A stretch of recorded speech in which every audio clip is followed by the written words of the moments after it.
باپ کا انتقال حضور کے اس دنیا پہ قدم رکھنے سے پہلے ہی ہو گیا تھا۔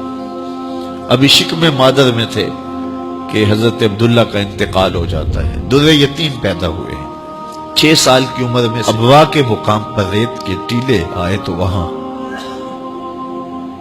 سیدہ آمنہ کی طبیعت خراب ہو گئی، اور پھر لمحے بھی زندگی کے آخری ہے۔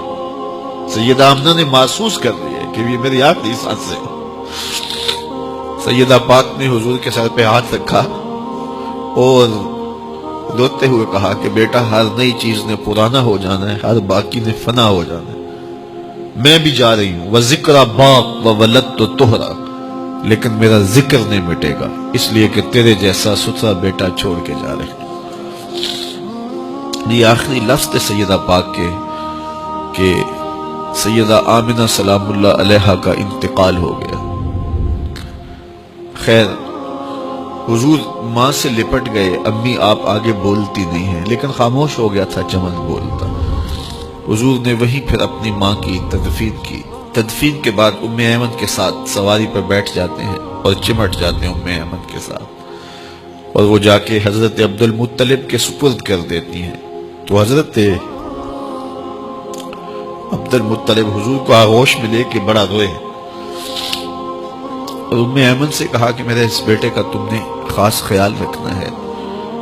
اور پھر انہوں نے اتنا خیال رکھا کہ میرے حضور فرمایا کرتے تھے، ام ایمن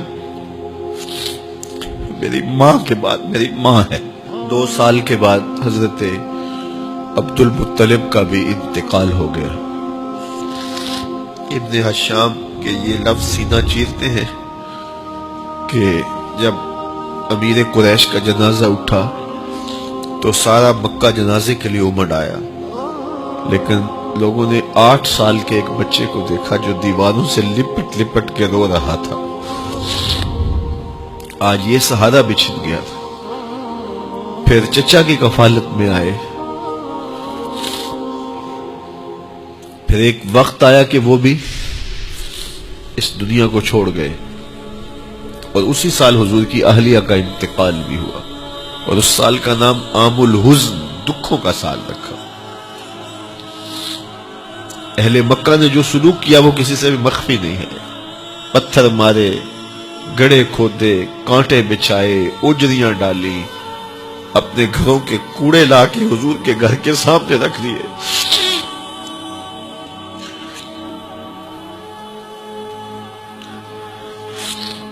یہ کس چیز کی سزا دے رہے تھے میرے حضور کو؟ میرے حضور علیہ السلام نے پھر طائف کا سفر کیا کہ شاید وہ لوگ میری بات کو سن لیں، لیکن انہوں نے جو دردناک سلوک کیا وہ بھی تاریخ کا ایک انتہائی دردناک باب ہے۔ انہوں نے اوباشوں کے ہاتھوں میں پتھر دیے، اور جس راستے میں میرے حضور نے گزرنا تھا ان کو اس راستے پہ کھڑا کر دیا اور کہا ان پہ سنگ زنی کرو، اور وہ آقا کریم پہ پتھر مارتے، حضور کے پاؤں پہ پتھر مارتے۔ آقا کریم علیہ السلام پاؤں اٹھاتے تو وہ دوسرے پاؤں پہ مارتے، پھر حضور شدت درد سے بیٹھ جاتے تو ان کے 2 گھنڈے دائیں بائیں سے آگے بڑھتے اور حضور کو کندھوں سے پکڑ کے اٹھاتے، پھر سنگ باری کرتے۔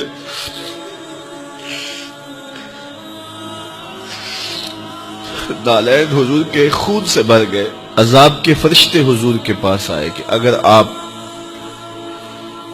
بد دعا بول دیں تو ابھی ہم ان پہاڑوں کو جوڑ دیتے ہیں، اور یہ طائف کے لوگ پس جائیں گے ان پہاڑوں کے درمیان،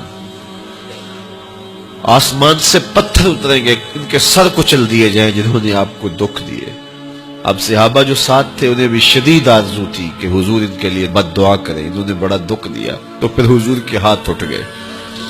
صحابہ کا خیال یہ تھا کہ ابھی حضور کی زبان کھلے گی اور بد دعا کے لفظ نکلیں گے اور یہ پیس دیے جائیں گے، لیکن جب وہ لب کھلے، وہ پتلی پتلی گلے قدس کی پتیاں، وہ لب ہائے دور جب کھلے تو لفظ کیا تھے؟ اے اللہ میری قوم کو ہدایت دے دے، یہ مجھے جانتی نہیں، اور کہا کہ مجھے ان کی نسلوں سے ایمان کی توقع ہے۔